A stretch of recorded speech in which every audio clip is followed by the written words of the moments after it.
जोर से बोलो हालेलुया। ऊंचा बोलते हो हालेलुया। आमीन।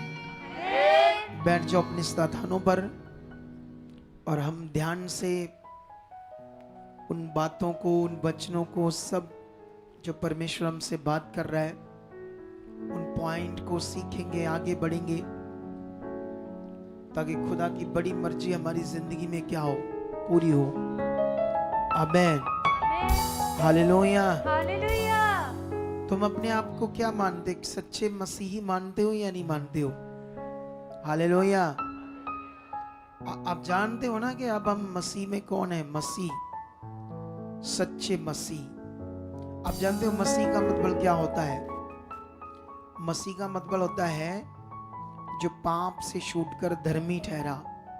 मसीह का मतलब होता है जो शारीरिक जिंदगी नहीं जीता, अब वो परमेश्वर की मर्जी पूरी करता, उसे बोलते हैं मसीह। अगर तुम्हें इस मसीह होने पर मान है तो इस बात को आपने पकड़ना है, मसीह के अर्थ को, और जिंदगी में, अपने जीवन में पूरी तरह सच्चे मसीह बनने में प्रैक्टिकल करना है, ध्यान देना है, ताकि हम परमेश्वर की स्ट्रॉन्ग तरीके से अपने जीवनों से इच्छा को क्या करें, पूरा कर सके।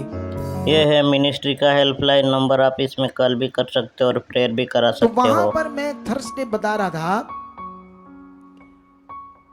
क्योंकि कुछ लोग ये कहते हैं कि पवित्र आत्मा की मर्जी, वो कभी भी कैसे भी काम कर सकता है, ठीक है।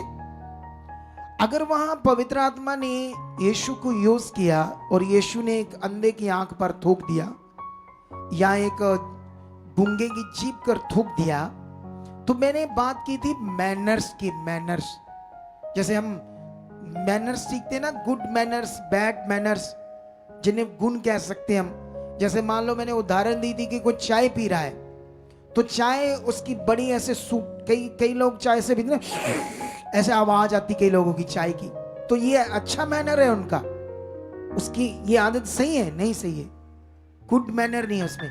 कई लोग खाना खाते हैं तो खाना खाने टाइम क्या होता है,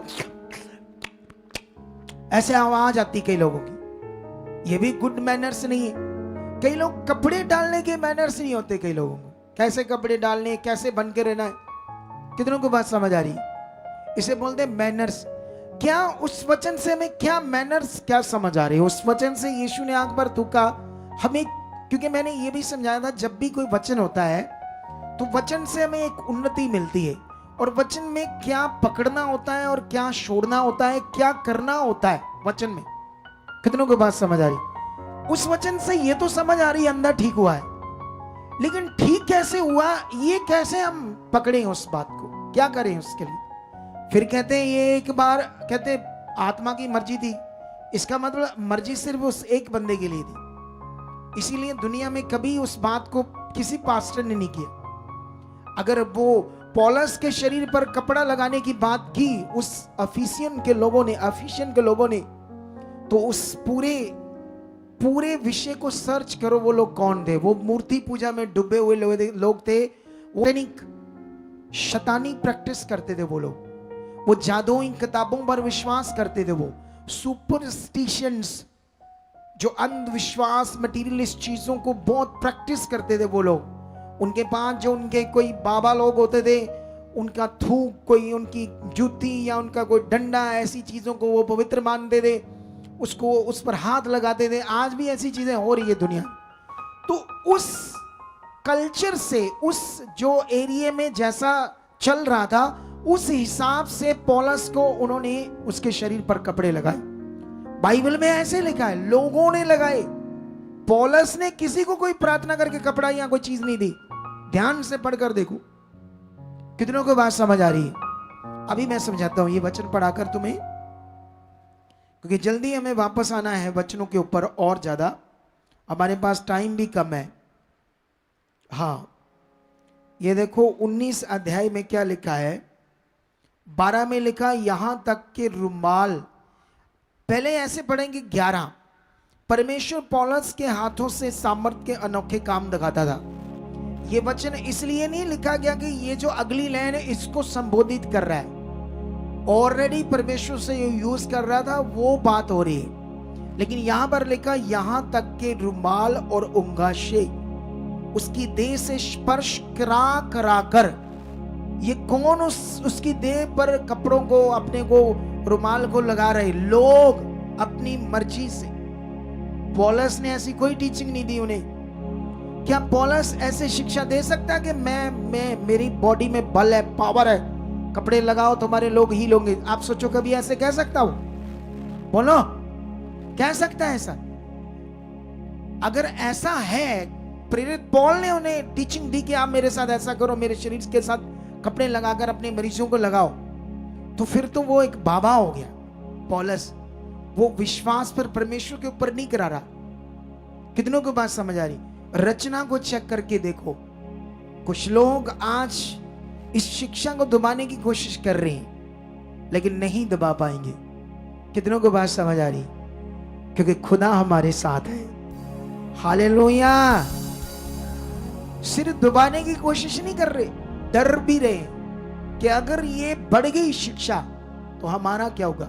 वो डर से ऐसा कर रहे, डर से, ना कि दबाने की कोशिश नहीं वो कर रहे, वो डर रहे कि अगर ये टीचिंग्स बढ़ गई तो क्या होगा। कितनों को बात समझ आ गई? लेकिन ये टाइम आ गया, मैं बहुत सालों से बोल रहा था आप लोगों को कि जो रियल शिक्षा बाइबल की मैं नहीं दे रहा, अभी टाइम आएगा। कितनों को पता है? ऐसे मैंने बोला था पहले से ही, एक दिन टाइम आएगा जब हम ये बातें करेंगे। वो टाइम आ चुका है तुम्हारे बढ़ने का और बड़ी पावर को देखने का, सीरियस होने का। कितनों को बात समझ आ रही? आज सीरियस होना पड़ेगा तुम्हें। तुम लोग कुछ सीरियस नहीं हो। तुम प्रभु के इस बड़ी मीटिंग को, पवित्र संगति को एक रीति की तरह कुछ लोग लेते हो, रीति की तरह बैठते हो, रीति की तरह बाहर जाते हो, रीति की तरह उठते हो, बैठते हो। ऐसे लोगों को फिर से बोलता हूं, शर्म करो अगर आज के बाद तुम लोगों ने ऐसा किया तो। इसे इतना दर्जा दो, इतना, वो महान खुदा जीवित परमेश्वर है जिसके सामने बाइबल कहती है उसके सामने भय के साथ बैठ। कहां उसका भय तुम्हारे अंदर? जो पवित्र भय होना चाहिए उस सर्वशक्तिमान, वही भय तुम्हारी जिंदगी को अच्छा बनाएगा, तुम्हारे घर के हालातों को खत्म करेगा, वही तुम्हारी जिंदगी को एक अच्छी सिद्ध जिंदगी बनाएगा, वही तुम्हें प्रोटेक्शन देगा भय, जब तुम इन बातों को पकड़कर चलोगे।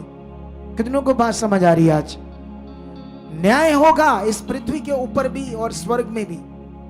अगर तुम्हारा चाल चलन रॉन्ग होगा, तुम हालात देखोगे, परेशानियां देखोगे।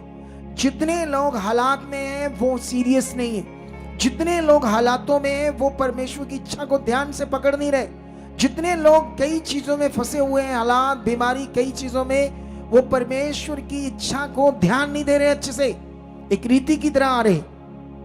आज से प्रैक्टिकल करो, पवित्र आत्मा मेरे अंदर है। आप जानते हो पवित्र आत्मा क्या करता है? तुम्हें बदलता है, तुम्हें अच्छा बनाता है, तुम्हारे स्वभाव को बदलता है, तुम्हें अच्छी चीजें करने में तुम्हें बदलता जाता है। ये पवित्र आत्मा है। कितनों को बात समझ आ रही?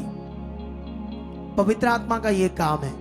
लेकिन यहां पर प्रेरित पौल ने नहीं उन्हें टीचिंग दी कि मेरी बॉडी के साथ ऐसा करो। अगर प्रेरित पौल की बॉडी के साथ कपड़े लगाकर लोगों की हीलिंग होनी है तो फिर यीशु मसीह की कुर्बानी तो व्यर्थ हो जाएगी। कितनों को बात समझ आ रही है? अरे फिर उसका तो मायने खत्म हो जाएगा, उसकी कुर्बानी का। अगर एक अगुआ एक मनुष्य की बॉडी से लोगों की हीलिंग होने लगी तो कितनों को बात समझ आ रही है? इसका इफेक्ट बुरा हो सकता है क्रिश्चियनिटी के ऊपर अगर इन चीजों को ठीक ना किया गया तो। आज जरूरत है इन राइट शिक्षाओं की, लोगों को जरूरत है आज लोगों को अपने राइट फेथ बनाने की।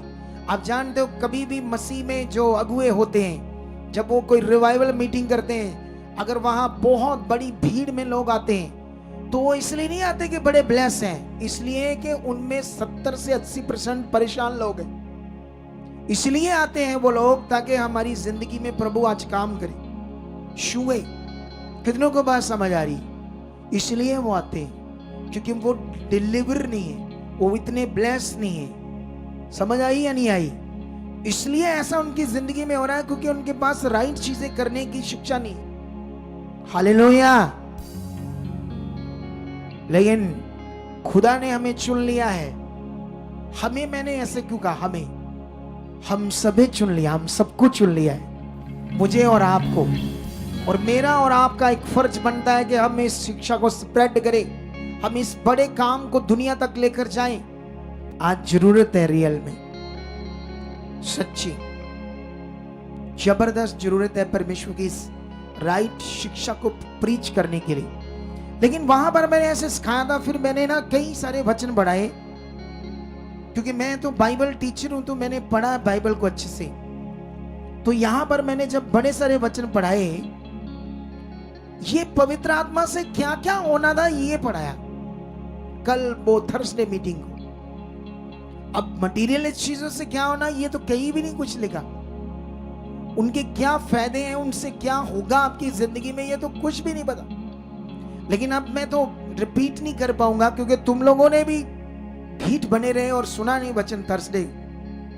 तुम्हें सुनना चाहिए था, हमने इतनी मेहनत से लिया था ये कीमती वचन। ये वचन जो बोले यार, ये सच्ची आत्मा के द्वारा बड़ी मेहनत से लिए जाते हैं, इनकी बड़ी वैल्यू है, ये बड़े जीवन देने वाली बातें हैं। लेकिन अभी उसमें मैं पढ़ा रहा था, जैसे अफीसियों 1:17-18 जहां मन की आंखें खुलती है आत्मा के द्वारा, गलातियों 3:4-5 में आत्मा के द्वारा कैसे सामर्थ काम करती है, आत्मा के द्वारा कैसे हम परमेश्वर की लंबाई चौड़ाई गहराई को हम समझ सकते हैं। कितनी मैं अलग अलग चीजों को समझा रहा था आत्मा के द्वारा जो लिखा हुआ है। लेकिन तेल, कपड़ा, मटेरियल, इस चीजों के बारे में कुछ भी ऐसा नहीं लिखा कि इनके द्वारा ऐसा कुछ होगा। जो प्रैक्टिस उसको करते हैं ना लोग मटेरियल को, जैसे अभी हमारे पास लोग आते हैं कॉन्टिन्यू से यूज करते हैं, कॉन्टिन्यू स्लीपें बनाते हैं, विश्वास से बनाते हैं, उठकर सुबह दोपहर शाम ध्यान देकर। यही चीज जो उस मटेरियल के साथ करते हो, आत्मा के साथ करना शुरू कर दो। जरूरत है आज में। इतना अच्छा जीवन यीशु मसीह लेकर आया पूरे जगत के लिए, जिन लोगों के पास नहीं है उसका कारण ही यह है कि शिक्षा आगे पीछे। आज से डरना बंद कर दो हालात से। डरना तो प्रभु से डरो, डरना तो बुरे काम करने से डरो, डरना है तो गलत वीडियोस देखने से डरो, गलत चैट से डरो, झूठ बोलने से डरो, किसी को गलत खाने में या किसी की चुगली करने में, गलत बातों से डरो। वो शरीर की चीजें हैं। जितनी गलत चीजें तुम्हारी जिंदगी में होंगी उतना तुम वहां फंसे रहोगे। जितना तुम गलत बातों को छोड़ोगे और आत्मा की बातों को पकड़ोगे, पवित्र बातों को पकड़ोगे, उतनी जिंदगी तुम्हारी आगे और बढ़ना शुरू हो जाएगी। जितना तुम ये ध्यान रखोगे ये गलत बात, ये प्रभु का वचन मना करता है। दानियल ने कहा खोजे के उस समय जो प्रधान था उनके ऊपर, खाने के ऊपर, खाना पीना, खाना जो भी खान पान था उस समय का, तो उसके ऊपर जो प्रधान था, लेकिन वो खाना सही नहीं था, वो मूर्तियों के आगे भोग लगाया हुआ था। और दूसरा वो था बीच में शराब। उसने कहा नो, ये मेरे खुदा के वचन में मना किया है। उसने कहा तू मुझे भी मरवाएगा और खुद भी मर जाएगा राजा का हुक्म के कारण। उसने कहा नो, मैं कॉम्प्रोमाइज नहीं कर सकता हूं, जो वचन में लिखा मैं नहीं मानूंगा। अभी वो बच्चा ही था। क्या तुम ऐसा करते हो? मेरे खुदा में के वचन में ये मना है, किसी को गाली नहीं निकालनी, किसी के साथ चुगली नहीं करनी, झूठ नहीं बोलना, किसी को ठगना नहीं, किसी को मिसगाइड नहीं करना, ये मना है। मुझे खुदा को देखकर चलना है। क्या तुम अपने आप को ऐसे समझाते हो? समझाओ। अगर बेस्ट जिंदगी चाहते हो तो सब कुछ तैयार है। कौन कहता है परीक्षाएं लेता है? परमेश्वर। कोई परीक्षाएं नहीं लेता, कोई तुम्हें लेट नहीं करना चाहता, कोई तुम्हें दुख में नहीं रखना चाहता। कुछ तो ऐसी बातें होंगी जिनमें तुम आगे पीछे होंगे, जिसके कारण तुम्हारे हालात रुके होंगे, वहीं स्टक हो गए होंगे। कई लोगों का विश्वास स्टक हो जाता है, मन ठीक होता है लेकिन विश्वास नॉर्मल रहता है, बड़ा वाला, तेज चाहत वाला नहीं होता। ये भी प्रैक्टिकल करो। मेरा मन खुल चुका, मेरी चाहत तेज हो चुकी है, मैं परमेश्वर के लिए जी चुका हूं, मैं सबसे पहले आकर बैठ चुका हूं, जितना तुम प्रभु को यहां टाइम दोगे उतनी ज्यादा तुम्हारी बरकत होगी, याद रखना। जितना तुम सीरियस होकर वचन सुनोगे उतनी तुम्हारी बुद्धि खुलेगी, उतना तुम आत्मा से फिल रहोगे।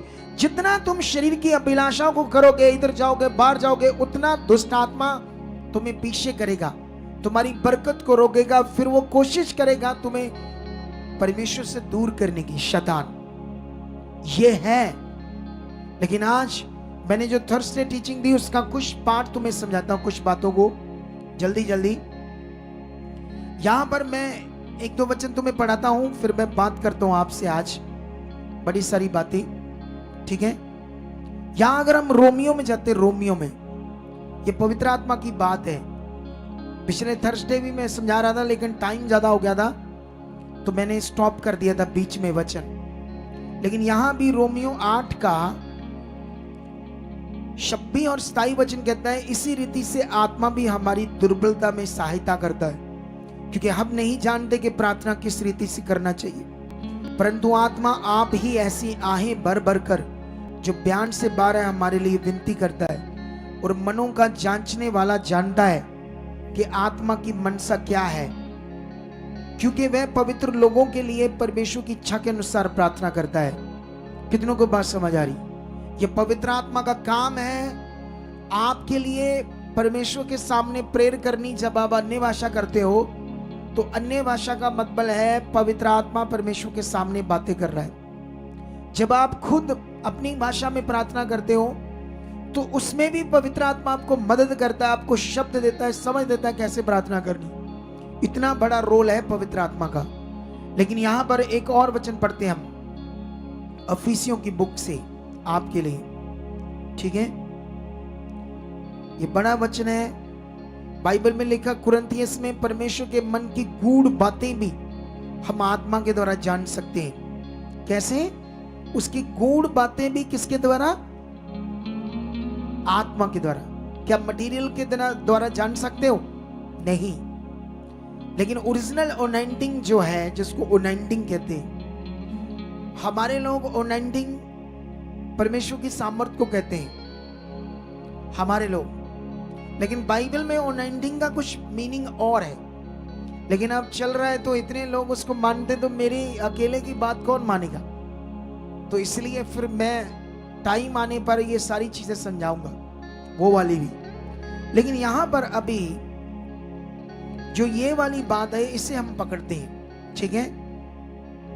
ये जो बड़ी बात है हमारे लिए कि ओरिजिनल ओनाइंटिंग का मतलब आत्मा का आपके अंदर काम करना।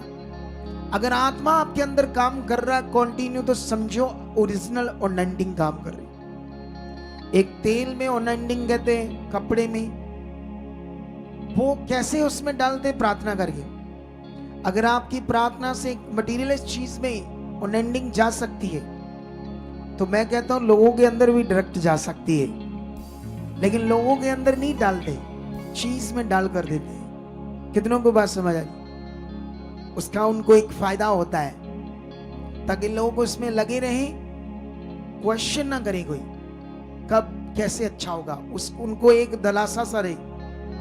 लेकिन याद रखना, राइट चीजों करोगे तो जल्दी लोगों का भला होगा।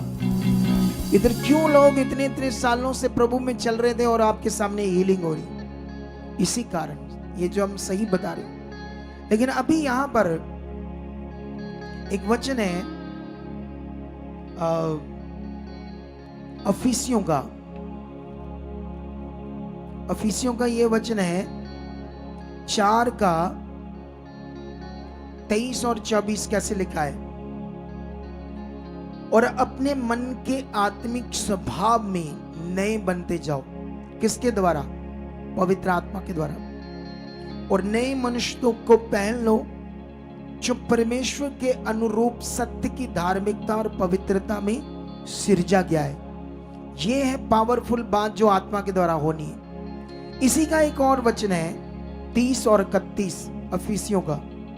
यहां पर लिखा, परमेश्वर के पवित्र आत्मा को शोकित मत करो जिससे तुम पर छुटकारे के दिन के लिए शाप दी गई है। सब प्रकार की कड़वाहट और प्रकोप और क्रोध और कहल और निंदा सब बैर भाव समेत तुमसे दूर हो जाए। अब ये बड़ा वचन है, पवित्र आत्मा को शोकित मत करो। आप जानते हो, जब आपने यीशु मसीह को ग्रहण कर लिया है, जबकि तुमने ये मान लिया कि यीशु ही सिर्फ इस दुनिया में प्रभु है, यीशु ने ही सिर्फ कहा है सत्य मार्ग और जीवन मैं हूं, कोई मेरे द्वारा स्वर्ग में जा नहीं सकता। यीशु ने कहा मार्ग मैं हूं, जीवन मैं हूं, सत्य मैं हूं, बिना मेरे द्वारा ना तो कोई स्वर्ग में जा सकता है ना पिता तक जा सकता है। अगर तुम्हें ये बात समझ है कि यीशु के बिना छुटकारा नहीं, यीशु के बिना मुक्ति नहीं, यीशु के बिना अनंत जीवन नहीं, वही प्रभु है, स्वर्ग और पृथ्वी का सारा अधिकार उसके पास है, तो फिर उसे ग्रहण कर लिया है तो पवित्र आत्मा तुम्हारे पास है। अगर ऐसा तुमने कर लिया यीशु को ग्रहण, तो अब आत्मा को मांगने की जरूरत नहीं। अब आत्मा तुम्हारे अंदर है। अगर तुम गलत वीडियोस देखते हो तो उसे शोकित करते हो, गालियां निकालते हो तो शोकित करते हो, झूठ बोलते हो, चोरी करते हो, नशा करते हो, गलत चीजें करते हो, तो पवित्र आत्मा को क्या करते हो? तुम शोकित करते हो। कितनों को बात समझ आई? और जो बंदा पवित्र आत्मा को शोकित करेगा, क्या वो ब्लेस हो सकता कभी? अब जितने गलत चीजें हम पृथ्वी पर करते हैं उससे पवित्र आत्मा शोकित होता है, जो तुम्हारे अंदर छुटकारे के दिन के लिए दिया गया है। तुम्हें ये वचन पकड़ कर रखना होगा।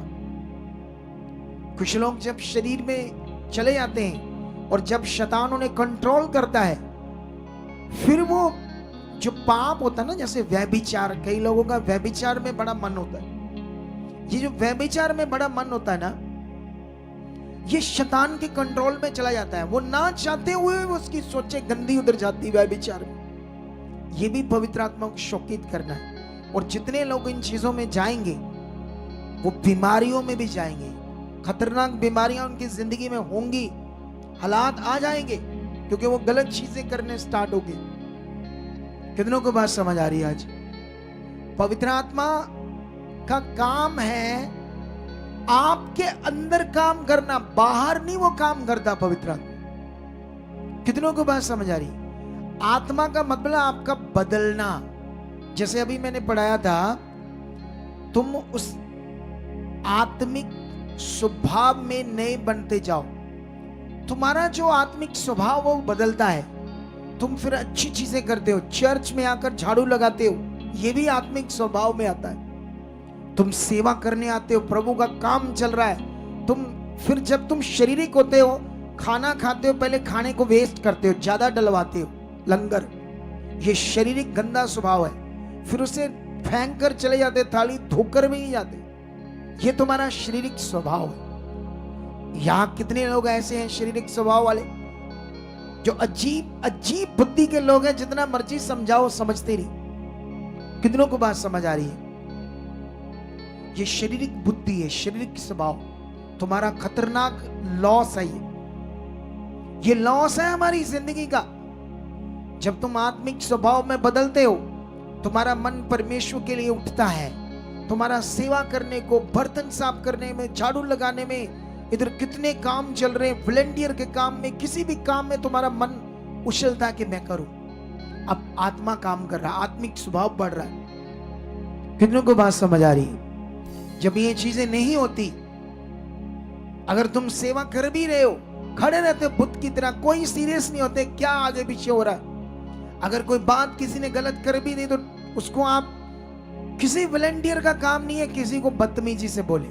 मैं भी नहीं बोलता बदतमीजी से, मैं डांटता हूं, सिर्फ आत्मिक डांट देता हूं। कई बार मुझे कई लोगों ने मीटिंग की और बोला वॉलंटियर ने हमारे साथ ऐसे बात की बदतमीजी से, क्योंकि शरीर के इसलिए ऐसा करते, खुद भी प्रेयर नहीं करते, खुद अच्छे से नहीं चलते प्रभु के साथ, और वॉलंटियर बन जाते, और उसके बाद लोगों को ठोकर का कारण बनते। कितनों को बात समझ आ रही? डांटना अगुए का काम है, तुम्हारा काम है सिर्फ उनको बताना, डिसिप्लिन देना। मैं जानता हूं जब शरीर में लोग होते तंग बड़ा करते हैं, बात को नहीं मानते। इजरायली नहीं मानते थे, परमेश्वर को बड़ा क्रोध दिलाते थे वो लोग। पढ़कर देखो पुराना नहीं, क्या तुम भी पवित्र आत्मा को शोकित करना चाहते हो, कंटिन्यू गलत चीजें करके, या अंगीकार करके बदलना चाहते हो, या परमेश्वर के सामने अपने आप को रखकर सही मनुष्य जो परमेश्वर को भाए, जो परमेश्वर को खुश करे। तुम अपने जीवनों से परमेश्वर को खुश करना चाहते हैं, जैसे बाइबल के अंदर लाखों करोड़ों लोगों ने किया। हनोक ने परमेश्वर को खुश किया और परमेश्वर ने उसे जिंदा उठा लिया।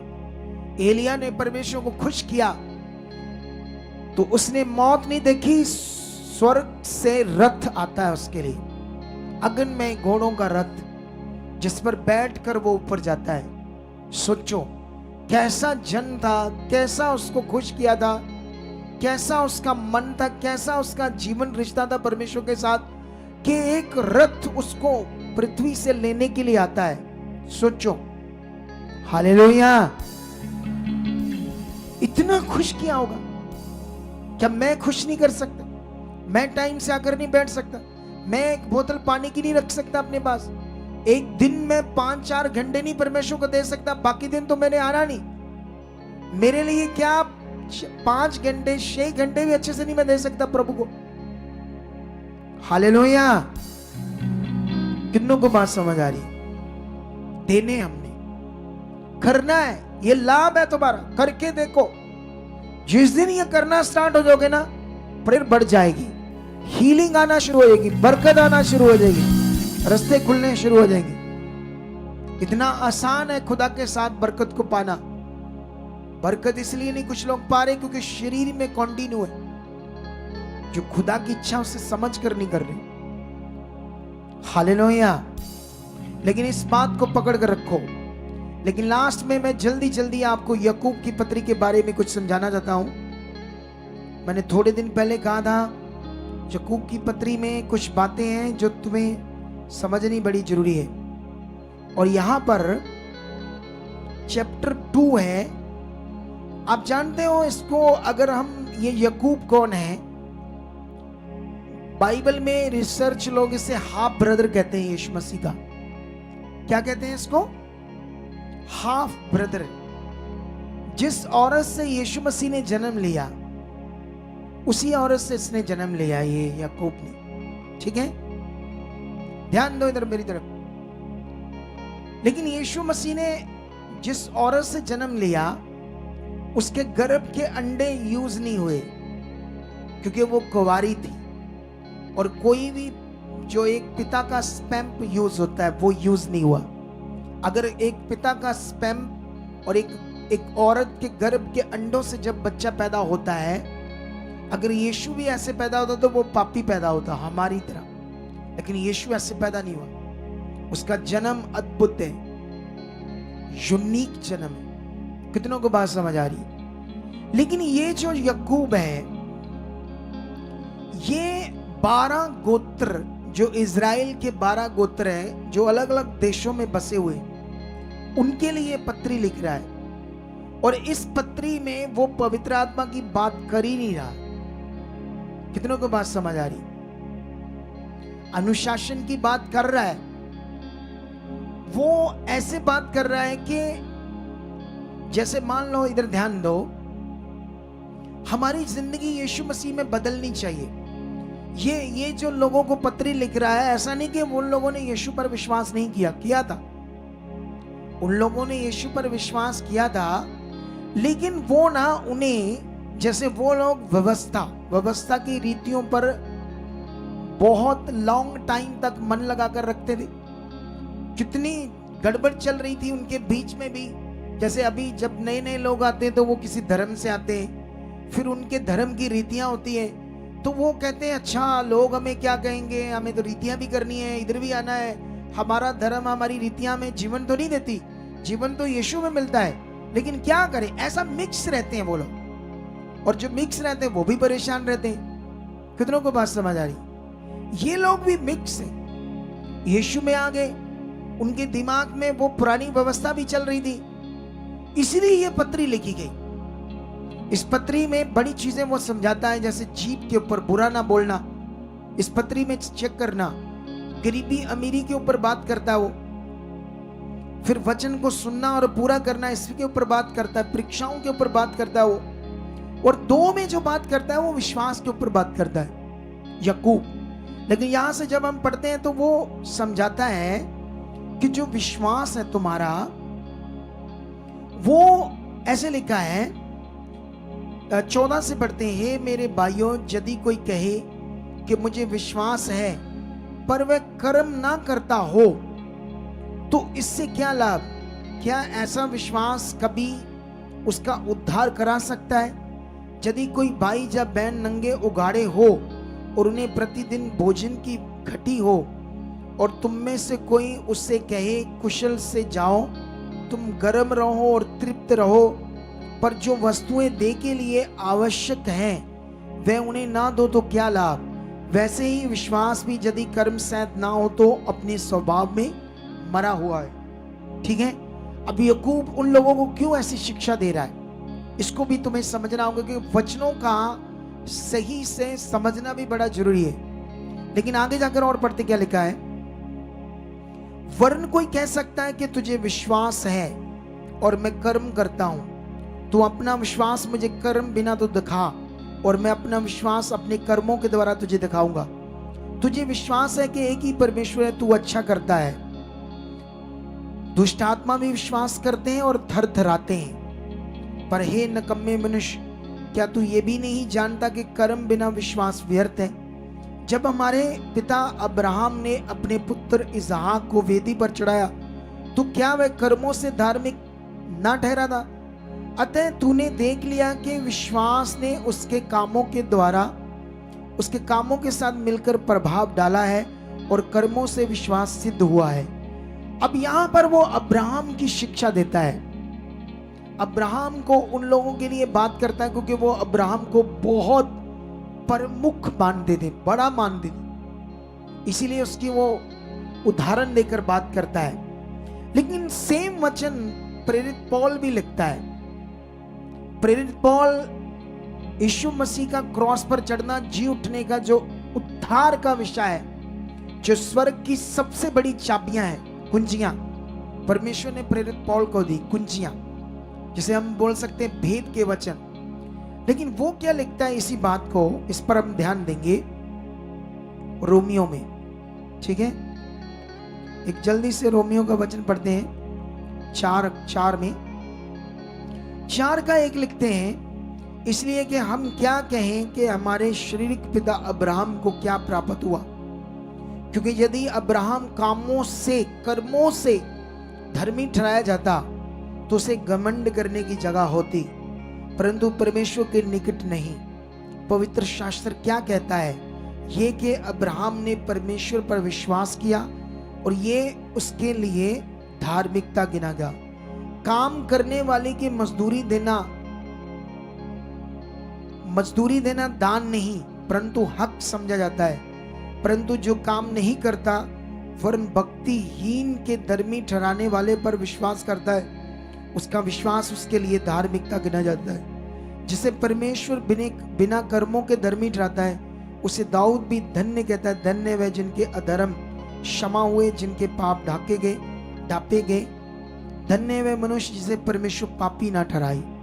अब इन वचनों को समझना होगा तुम्हें, ये थोड़ी सी डीपली शिक्षा है, अगर समझ गए तो तुम बहुत आगे जाओगे। हालेलुया। सुनो ध्यान से, याकूब, जेम्स इजरायलियों को शिक्षा दे रहा है कि अब्राहम ने जो कर्म किया, वेदी पर अपने पुत्र को चढ़ाया, तो उसने जो विश्वास किया उसके कामों ने, उसके कर्म ने उसके साथ प्रभाव डालकर उसको सिद्ध किया, उसके विश्वास को। ऐसे लगता हमें कुछ ऐसा करना पड़ेगा, लेकिन अभी तुम्हें ध्यान देना पड़ेगा, ये पुराने नियम की बात है। पुराना नियम जब ऐसे कर्म काम करते थे, कोई बलियां चढ़ाना, कोई परमेश्वर के लिए ऐसा बलिदान चढ़ाना जिससे परमेश्वर खुश हो। हालेलुया। लेकिन इसीलिए उसने उन लोगों को ठीक करने के लिए शिक्षा दी, क्योंकि वो लोग क्या कर रहे थे, अब कुछ भी अच्छा नहीं कर रहे थे, परमेश्वर के लिए किसी की कोई मदद नहीं कर रहे थे, कोई भी परमेश्वर के राज्य किंगडम के लिए कुछ अच्छा नहीं कर रहे थे वो लोग। जैसे मान लो तुम आते हो, खाना खाते हो, पकड़ते हो, थाली फेंकते हो, घर भाग जाते हो, कोई तुम्हारे अंदर सेवा का मन नहीं, कोई तुमने अपना मन जीवन नहीं दिया प्रभु को, तुम रीति की तरह बैठते हो, कोई 12 बजे आता है, कोई 11 बजे आता है, कोई 1 बजे आता है, कोई समर्पित नहीं, कोई जीवन नहीं तुम्हारा परमेश्वर, क्योंकि मेरी भी कोई मॉरल ड्यूटी है कि मैं भी परमेश्वर के किंगडम के लिए कुछ करूं। कुछ लोग तो बिल्कुल स्वार्थी, ऐसे ये लोग हो चुके थे, कुछ भी नहीं कर रहे थे, इसलिए उसे ये टीचिंग देनी पड़ी, क्योंकि उन्होंने वो लोग परमेश्वर के राज्य के लिए कुछ भी नहीं कर रहे थे। इसलिए उन्हें समझा रहा था कि तुम विश्वास तो करने लगे हो, लेकिन कर तो तुम कुछ भी नहीं रहे परमेश्वर के लिए। इसीलिए वो ऐसी टीचिंग दे रहा था। लेकिन प्रेरित पौल ने यही वचन को जो समझाया है, वो इसलिए समझाया है कि जो यीशु मसीह की कुर्बानी है वो हमारे लिए बड़ा दान है। क्योंकि अब कोई ऐसा, जैसे उसने अपने बेटे को चढ़ाया कुर्बानी, तुम्हें कोई चढ़ाने की जरूरत नहीं है, क्योंकि यीशु ने काम किया है, यीशु ने हमें धर्मी ठहराया है। अब हमारा विश्वास यीशु के द्वारा, उसने जो बड़ा कर्म किया हमारे लिए, ये वो बातें हो रही, इसमें समझना पड़ेगा ना रचना को। अगर रचना से समझ नहीं आई तो याद रखना फिर हम कुछ भी आगे पीछे विश्वास में चलते रहेंगे। वहां ये था कि जो मोक्ष है, जो मुक्ति है, जो पवित्र आत्मा का दान है, हमारे किसी कर्म के द्वारा नहीं, वो यीशु के ऊपर विश्वास करने से, पूर्ण नीति से उसे ग्रहण करने से, उसी के द्वारा जो पवित्र आत्मा का दान मिलता है यीशु के द्वारा, उसी को विश्वास करना है। वो एक आध्यात्मिक विषय है। लेकिन यहाँ जेम्स भी अच्छी बात कर रहा है, क्योंकि वो बिल्कुल स्वार्थी हो चुके थे। विश्वास तो कर लिया यीशु पर, लेकिन जो लोगों के लिए करना, जो कलीसियाओं के लिए करना, परमेश्वर के किंगडम के लिए करना, अगर तुम लोग सिर्फ इधर आकर ही बैठोगे मैनेजमेंट के लिए, जब अपने बीज को, अपने कामों को, आप बाबाओं को कितना पैसा देते थे? बोलो, लाखों उड़ाए, लाखों उड़ गए बाबाओं के पीछे, डॉक्टरों के पीछे।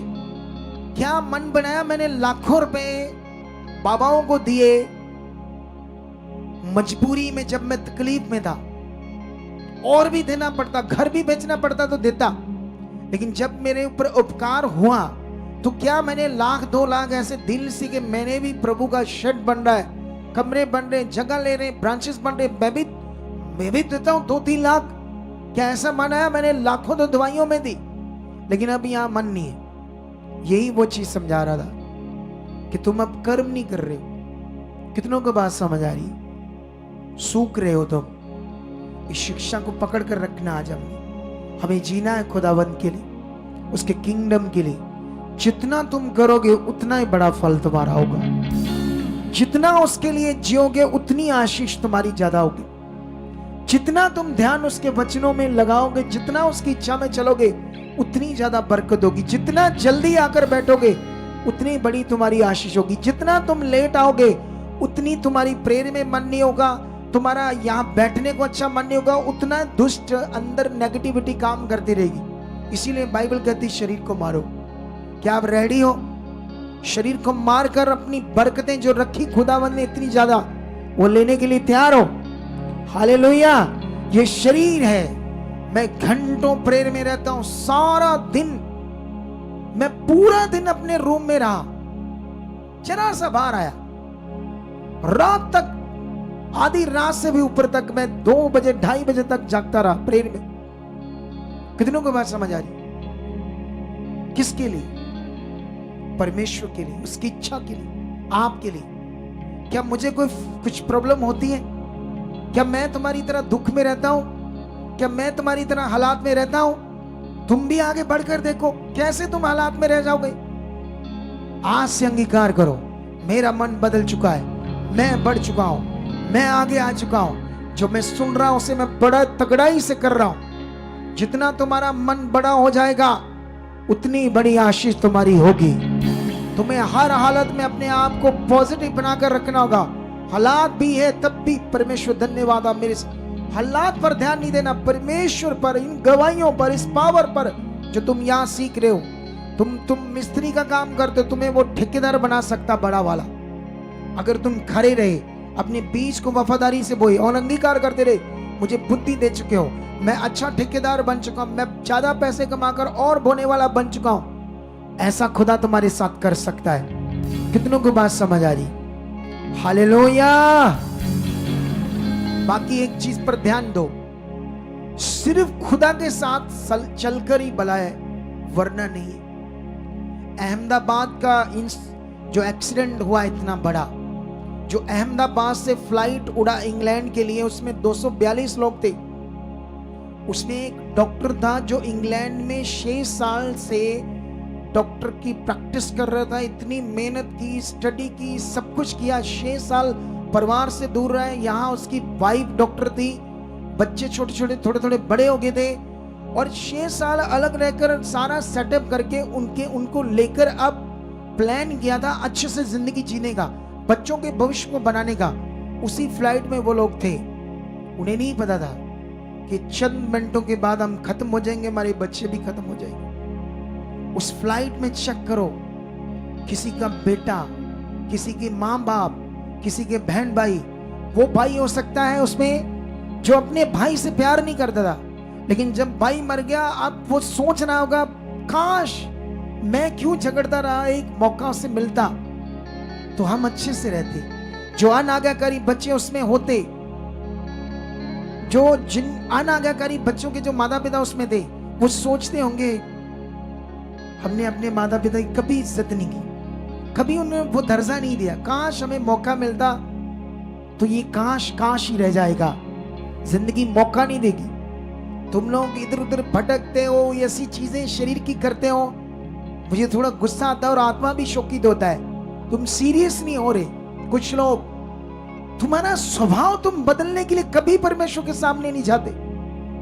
उन लोगों के पास मौका नहीं है, वो खत्म होगी, जिंदगी खत्म होगी। मैंने कुछ लोगों की बॉडीज देखी, काली धुत हो गई थी, थोड़ी थोड़ी बची थी, और वो भी ऐसे जैसे कोई पूरी तरह से तंदूर में भुना होता है, कुछ हड्डियां तक नहीं कई लोगों की मिली, बॉडी तक नहीं मिली किसी। कितनों को बात समझ आ रही? हमें एक सीख मिलती है जो वचन में लिखा है, अंत के दिनों की ये निशानियां हैं। आज हमें बढ़ने की जरूरत है खुदाबंद के साथ। हाथ उठाओ, उन लोगों के लिए, उन परिवारों के लिए प्रार्थना करो कि परमेश्वर जो हादसा हुआ है उसमें जो जाने गई है, अब तो वो वापस नहीं आ सकती, लेकिन जो उनके बचे हुए लोग हैं, परिवार है, उनको शांति दो खुदा, क्योंकि सच्ची शांति सिर्फ आप दे सकते हो। खुदावंद, हम मांगते उन लोगों के लिए, उन्हें शांति दे चुके, उन्हें शांति दे चुके, परमेश्वर शांति दे चुके, यीशु मसीह के नाम, आमीन।